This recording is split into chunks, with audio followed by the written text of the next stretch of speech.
We have come to the fourth and final video in our series on the rider's natural aids, the effective use of our voice. We have gone over the effective use of our weight, legs, and hands while riding. If you haven't watched those videos, I will link them below. Directing a horse with voice commands can be challenging if not done correctly. Horses are very sensitive animals. Even though they may not understand the words we say, they do understand the tone we use with them. They don't like being shouted at. Come to me! Shouting at a horse won't do any good, and it will just serve to confuse and annoy them. Speak your voice aids gently and clearly. Don't give complicated voice cues while working with your horse. This can confuse your horse as well.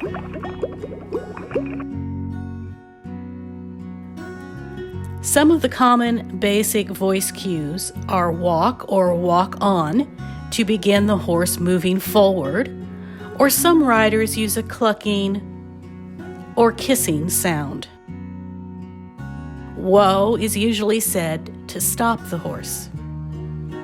Back is used to back up the horse. If you are going to use voice cues to signal your horse, make sure your horse has been trained to understand the cues first. Some people use the clucking sound to ask for a trot,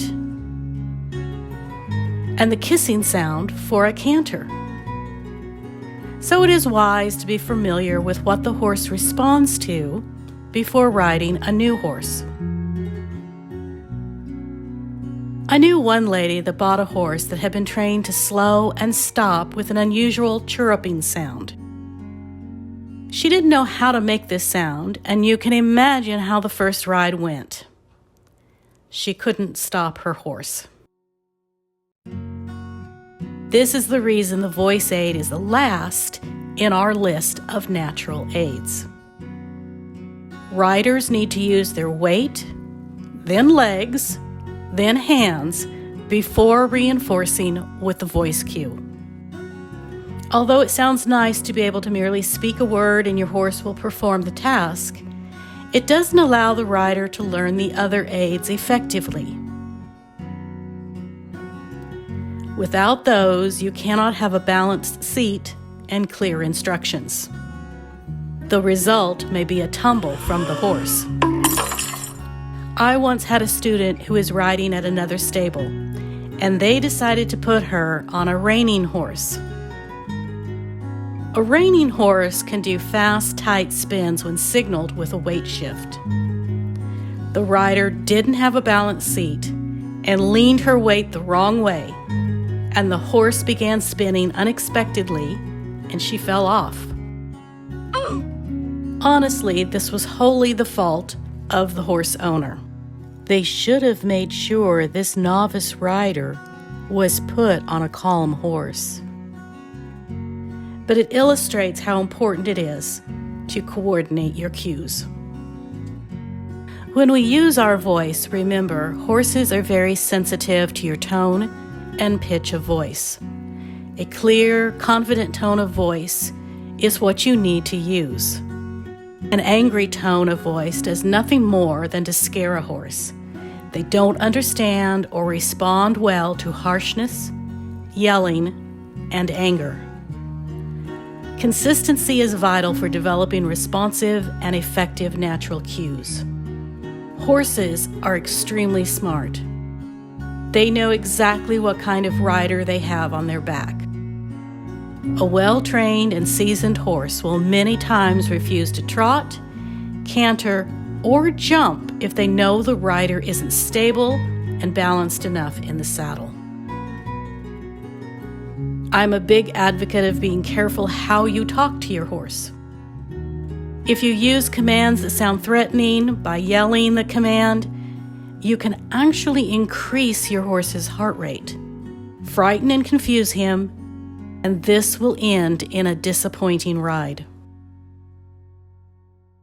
Yelling and threatening your horse will ensure it will take longer for the horse to understand what you want. Too many times I see people kicking the horse's sides frantically and yelling, "Walk, walk." It doesn't take long before the horse will actually balk and shut down, refusing to listen to any of the rider's cues. Can you blame the horse? If you're speaking English to a person who only speaks Spanish, they aren't going to understand you if you speak louder in English. You both need to have a common language to understand each other. It's the same with our horses. If the horse isn't performing the task we ask, maybe it is time to stop, calm down, take a breath, and try again. Horses aren't machines. You can't just push a button or pull a lever and they do what you want. Horses have been created by God to be smart and sensitive animals. We need to build up a relationship with them. Think of your horse as a partner rather than just a tool to be used and put back up. The way you use your voice to both horses and humans is very important. No one likes to be shouted at or insulted. Words are very powerful and can either build a person up or tear them down. We need to be mindful of not only the words we speak, but the tone that we say them in. The Bible tells us to watch our words carefully. We need to strive to encourage and build up others. There is so much negativity in this world that is weighing so heavy on so many people. A kind, gentle, encouraging word can work miracles in another person's life. Don't be just another ordinary person. Be an extraordinary person by striving to encourage and build up others.